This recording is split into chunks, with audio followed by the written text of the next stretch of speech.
Assalamualaikum warahmatullahi wabarakatuh. Alhamdulillah. Allahumma sholli ala nabiyil hashimi Muhammadin wa ala alihi wasallim taslima. Kawan-kawan sekalian, kali ini saya ingin memperbincangkan satu hal yang barangkali ini menarik, yakni tentang rokok. Di mana-mana di Indonesia terutama, kita bertemu dengan orang yang senang merokok, suka merokok, bahkan suka sekali merokok. Saking sukanya, rasanya hidupnya tidak bisa lepas dari rokok. Tapi pada saat yang bersamaan ada juga orang yang sangat anti rokok, sangat tidak senang dengan rokok, membenci orang yang merokok bahkan.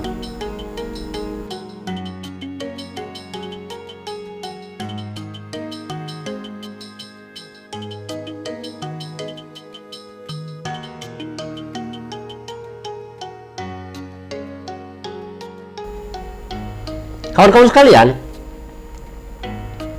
kenapa saya memperbincangkan perihal rokok ini? Karena saya mengalami sendiri.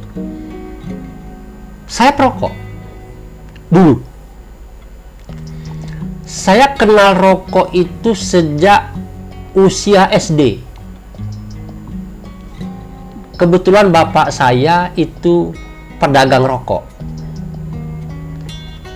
Saya lalu ketika SMP jualan rokok keliling ke terminal, ke stasiun kereta api, jualan rokok keliling kampung pakai kotak. Dulu ada kotak segi 4 untuk naruh rokok. Keliling, saya jualan rokok dulu. Karena bapak saya pedagang rokok, saya juga jualan rokok, maka saya akrab dengan rokok. Saya lalu coba-coba merokok. Yang namanya coba-coba, ya, lama-lama semakin sering, maka jadilah sebagai perokok. Waktu masih bersama orang tua pasti suka mengingatkan, melarang, atau menahan agar saya tidak merokok. Tapi ketika saya lepas dari orang tua saat saya kuliah, maka saya merdeka, bebas. Maka jadilah saya sebagai perokok berat. Perokok berat itu yang bagaimana? Kalau bangun tidur pagi hari, pekerjaan yang pertama kali dilakukan adalah merokok, itu perokok berat. Tapi kalau dia menghidupkan lampu dulu baru merokok, itu enggak. Ada orang yang minum dulu baru merokok, enggak. Itu belum kategori berat. Orang yang pergi berwudu dulu baru merokok, itu masih biasa saja. Tapi kalau bangun tidur, melek matanya langsung merokok, itu hebat. Perokok berat itu udah. Itu satu. Atau kedua, perokok berat itu kalau pas dia kepengen merokok, maka air liurnya itu keluar sendiri, mengalir, ingin merokok. Dan ketika air liurnya keluar, maka dia tidak bisa mengendalikan diri. Apa saja bisa dia lakukan. Ngambil rokok teman, gitu kan ya, minta rokok, atau rokok bekas di asbak rokok itu dia ambil lagi lalu dia linting pakai kertas di rokok. Itu perokok berat itu sudah. Saya mengalami itu pada waktu saya mahasiswa ketika tidak dengan orang tua lagi. Tingkat saya merokok sudah sampai kepada, ini ada rokok yang terakhir saya simpan. yakni agak susah bukanya. Ini adalah Romeo dan Juliet, rokok cerutu dari Kuba. Rokok cerutu ini harganya $15 Amerika satu batang. Tapi saya berpikir, kenapa saya tergantung dengan rokok? Hidup saya rasanya menjadi tidak nyaman. Hidup saya merasa kurang kalau tidak merokok. Bahkan saya sampai kepada tingkat merokok yang ya levelnya kalau untuk kalangan anak muda udah berat. Ya. $15 Amerika itu satu batang satu hari. Itu kalau sekarang kira-kira sekitar 250.000 satu batang. Kok hidup bergantung sama rokok? Ini yang menjadi gangguan pikiran saya. Padahal saya manusia bebas. Saya ketika lepas dari orang tua, merasa dewasa, merasa bebas, bisa mengatur sendiri, bahkan mengatur orang lain. Gitu. Tetapi kenapa kalau dengan rokok saya tidak bisa berbuat apa-apa selain patuh sama dia? Ketika lidah saya kepengen merokok, saya cari rokok. Kawan-kawan sekalian, problem terbesar bagi para perokok adalah dia tidak bisa mengendalikan dirinya. Dia tergantung dengan rokok.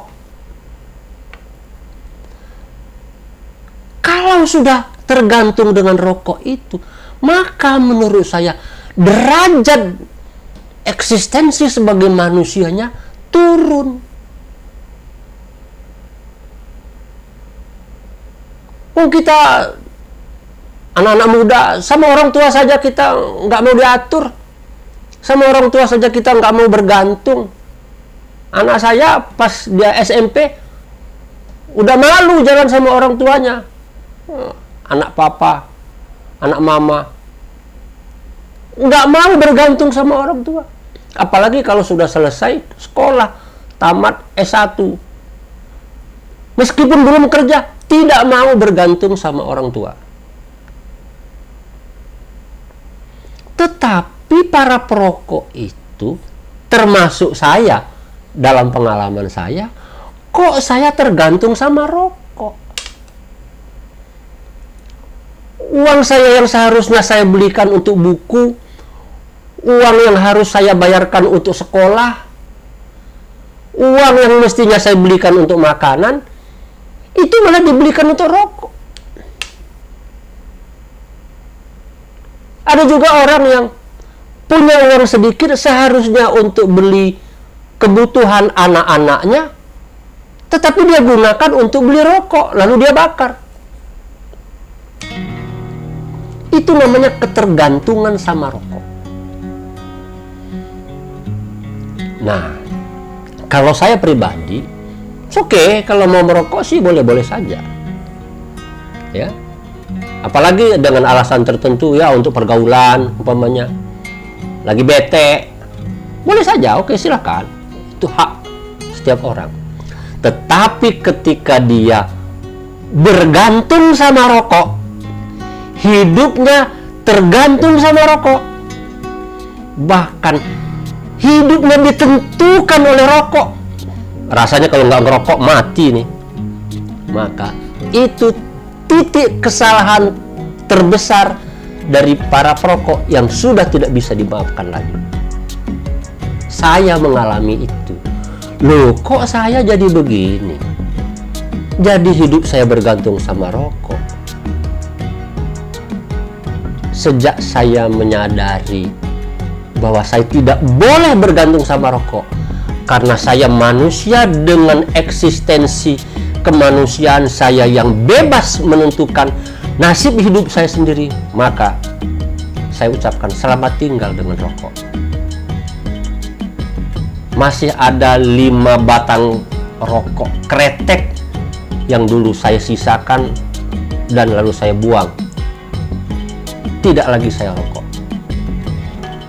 Saya berhenti merokok sejak tahun 2000. Dan rokok terakhir yang ini masih saya simpan sebagai kenang-kenangan, yakni cerutu Romeo dan Juliet, Havana, Kuba. Ini cerutu dari Kuba. Saya pelihara sudah 21 tahun sebagai kenangan dan sebagai bukti bahwa saya dulu pernah merokok. Saya sempat bergantung dengan rokok dan saya berhasil meninggalkan rokok itu. Saya bertekad saya tidak mau hidup saya bergantung dengan rokok. So, kawan-kawan yang masih merokok, apakah masih akan melanjutkan ketergantungan dengan rokok? Cobalah renungkan apa yang saya sampaikan kali ini. Berdasarkan pengalaman saya, lebih baik kita menjadi manusia bebas, tidak bergantung dengan apapun di dunia ini. Mohon maaf. Terima kasih. Wassalamualaikum warahmatullahi wabarakatuh.